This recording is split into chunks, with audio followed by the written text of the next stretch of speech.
Soybean की बोरी में गांजा छिपा के ला रहे थे, 3 लोग पकड़े गए। ऐसी खबरें हर अखबार में प्रतिदिन निकलती हैं, चाहे वो उत्तर प्रदेश का अखबार हो, चाहे दिल्ली का हो, चाहे बंगाल का हो, चाहे बिहार का हो। ऐसा कोई अखबार नहीं है जहां प्रतिदिन नशा तस्करी की खबर नहीं आती।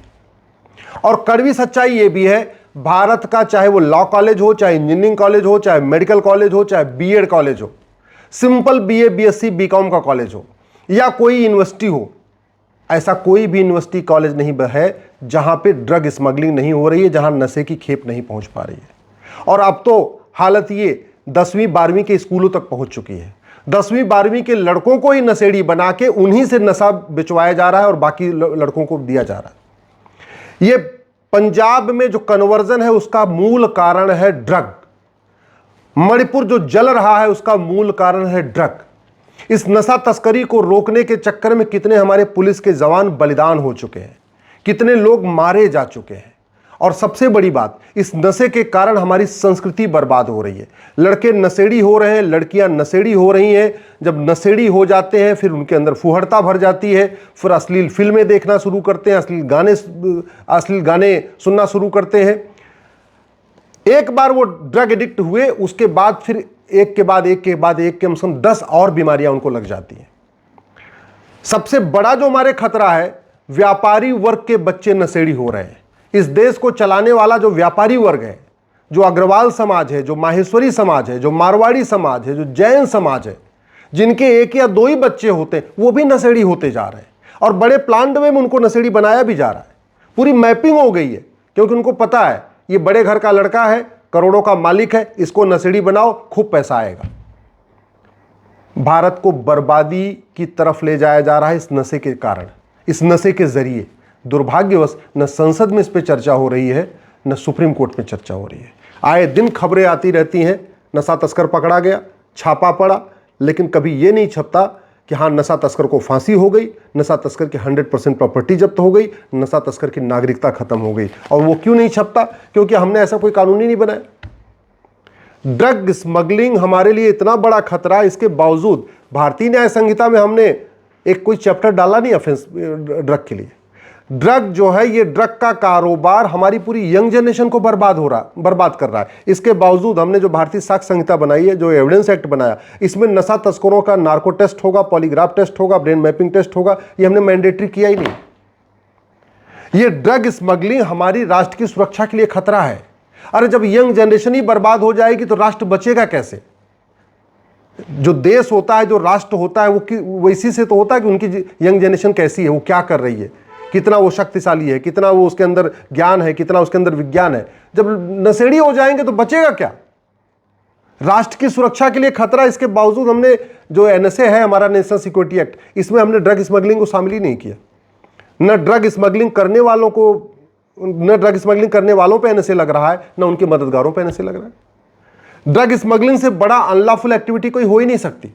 और हमारे पास अनलॉफुल एक्टिविटी है, कानून है, यूएपीए है, लेकिन न ड्रग स्मगलर्स के ऊपर यूएपीए लग रहा है, न ड्रग स्मगलर के मददगारों पे यूएपीए लग रहा है। अल्टीमेटली जो ड्रग स्मगलिंग होती है, ये बाकायदा स्लीपर सेल हैं। जैसे आतंकवादियों के स्लीपर सेल होते हैं, ऐसे ड्रग स्मगलर के स्लीपर सेल होते हैं। और एक बात मैं आपको बता दूं, अब जो ड्रग स्मगलिंग हो रही है वो 2 करोड़ 3 करोड़ की गाड़ियों से हो रही है। वो छोटी छोटी मारुति की 5 लाख 10 लाख या टाटा की 10 लाख की गाड़ी से नहीं हो रही है। अब जो ड्रग स्मगलिंग हो रही है वो आरडी से हो रही है, बीएमडब्ल्यू से हो रही है, हाई प्रोफाइल गाड़ियों से हो रही है।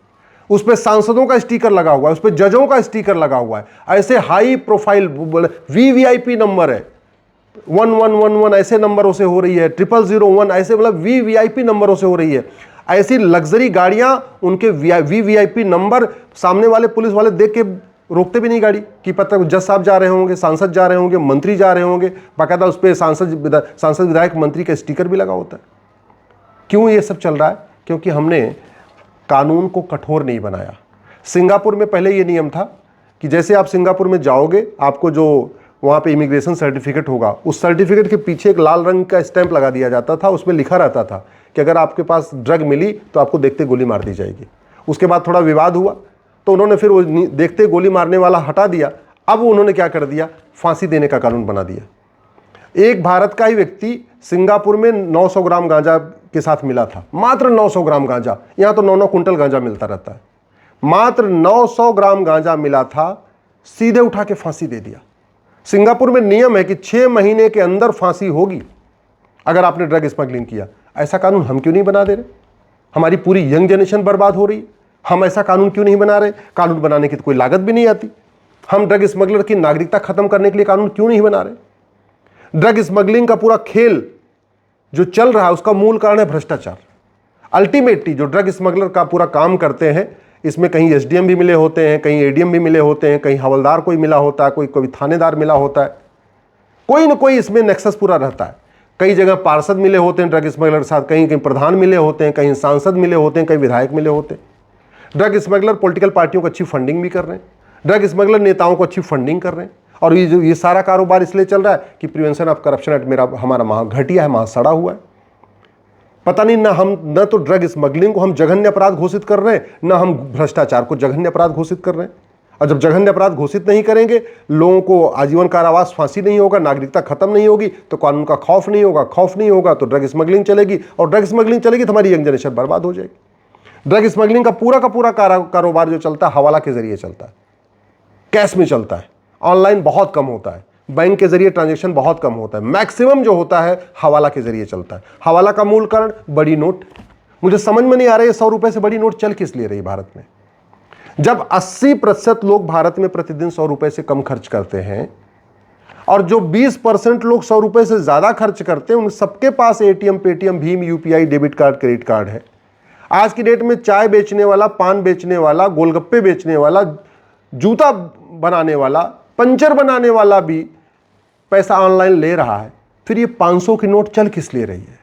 ये 100 रुपए से बड़ी नोट बंद हो जाए, मैं कह रहा हूं 25% ड्रग स्मगलिंग ऐसे ही बंद हो जाएगी, क्योंकि हवाला कारोबार बंद हो जाएगा तो ड्रग स्मगलिंग बंद हो जाएगी। ये पूरा जो ड्रग स्मगलिंग का काला कारोबार चलता है वो ब्लैक मनी के जरिए चलता है। ड्रग स्मगलिंग का पूरा कारोबार ब्लैक मनी से चलता है, और ड्रग स्मगलिंग से ब्लैक मनी जनरेट होती है। और वो किस लिए चल रहा है? क्योंकि हमारा कानून महा घटिया है। हमने ब्लैक मनी को रखना, ब्लैक मनी को यूज करना, इसको जघन्य अपराध घोषित ही नहीं किया। ना हमने घूसखोरी को जघन्य अपराध घोषित किया, ना हमने हवाला कारोबार को जघन्य अपराध घोषित किया, ना हमने ब्लैक मनी को जघन्य अपराध घोषित किया। और ब्लैक मनी रोकने का सबसे बढ़िया तरीका है कैश लेन देन रोक लगा दिया जाए। एक हम नियम बना लें कि भाई अब आज के बाद से जिस सामान की एमआरपी 5,000 रुपए है, या जिसका चाहे वो बिजली का बिल हो, चाहे वो ट्रेन का टिकट हो, चाहे एयर का टिकट, कोई भी चीज जो 5,000 रुपए से ज्यादा है वो कैश लेन देन नहीं कर सकते। अल्टीमेटली जो ड्रग स्मगलर है, जो ड्रग इनका पैसा कमा रहे, इसे करते क्या है? लग्जरी लाइफ जीते हैं, महंगी गाड़ियां खरीदते हैं, फ्लैट खरीदते हैं, बढ़िया मोबाइल खरीदते हैं, यही तो करते हैं। अगर ऐसा हो जाए कि 5,000 रुपए से महंगे सामान आप कैश लेन में खरीद ही नहीं सकते, तो ऑनलाइन उनको करना पड़ेगा, और ऑनलाइन करेंगे तो पकड़े जाएंगे। भाई कोई व्यक्ति जो कमाता कुछ नहीं और साल में अगर 10 लाख की शॉपिंग कर रहा है, 20 लाख की शॉपिंग कर रहा है, तो पकड़ा जाएगा। सरकार के लिए पकड़ना आसान हो जाएगा। हम उसको कर ही नहीं रहे। पूरा का पूरा ड्रग स्मगलर का जो ड्रग स्मगलर है ये बेनामी लेन देन करते हैं। बेनामी लेन देन रोकने का सबसे बढ़िया तरीका है प्रॉपर्टी को आधार से लिंक कर दिया जाए। 130 करोड़ आधार बने हुए हैं, ऐसा कोई परिवार नहीं जिसमें 4-5 आधार नहीं है। तो हम जो लेन देन चल रहा है 50,000 रुपए से महंगे सामान का, उसको हम आधार से लिंक क्यों नहीं कर देते? भाई अगर आप लैपटॉप खरीदोगे, आप आईपैड खरीदोगे, आप आईफोन खरीदोगे, महंगा 50,000 रुपए से ऊपर कुछ भी खरीदोगे, सोना खरीदो, चांदी खरीदो, बर्तन खरीदो, जो भी खरीदो, वो सीधे सीधे आधार से लिंक हो जाएगा। मैं गारंटी के साथ कहता हूं ये ड्रग स्मगलिंग रुक जाएगी। और सबसे इंपॉर्टेंट, इतना हमने दुनिया भर के डॉक्यूमेंट क्यों बना रखे हैं? हम क्यों सिंगल यूनिक डॉक्यूमेंट क्यों नहीं बना रहे? जब आधार बना था तो उसका नाम था यूनिक आइडेंटिटी। मतलब यह था कि जो आधार का नंबर होगा यही नंबर सबका नंबर हो जाएगा। आज भी ये काम शुरू नहीं हुआ, जबकि आधार कितने साल हो चुके हैं? लगभग 15 साल बीत चुका है आधार का पूरा लागू किए हुए। आज भी मैं कहता हूं आप पैन नंबर वही होना चाहिए जो आधार नंबर हो, आपका ड्राइविंग लाइसेंस का नंबर वही होना चाहिए जो आधार का नंबर है, आपका राशन कार्ड का नंबर वही होना चाहिए जो आधार का नंबर है, आपके पासपोर्ट का नंबर वही होना चाहिए जो आधार का नंबर। आप सिंगल आइडेंटिटी रखिए, आधार नंबर ही व्यक्ति की पहचान हो।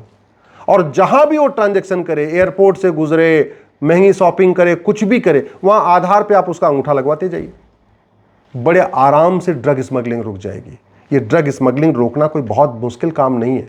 100 रुपए से बड़ी नोट बंद करिए, 5,000 रुपए से महंगे सामान का लेन देन बंद करिए, 50,000 रुपये महंगी संपत्ति को आधार से लिंक करिए, यूनिक आइडेंटिटी बनाइए। जो दुनिया भर के पासपोर्ट नंबर, ये नंबर, वो नंबर चल रहे हैं, इनको सबको आधार नंबर ही सबका कॉमन नंबर करिए और जस्टिस विद इन ईयर लागू करिए।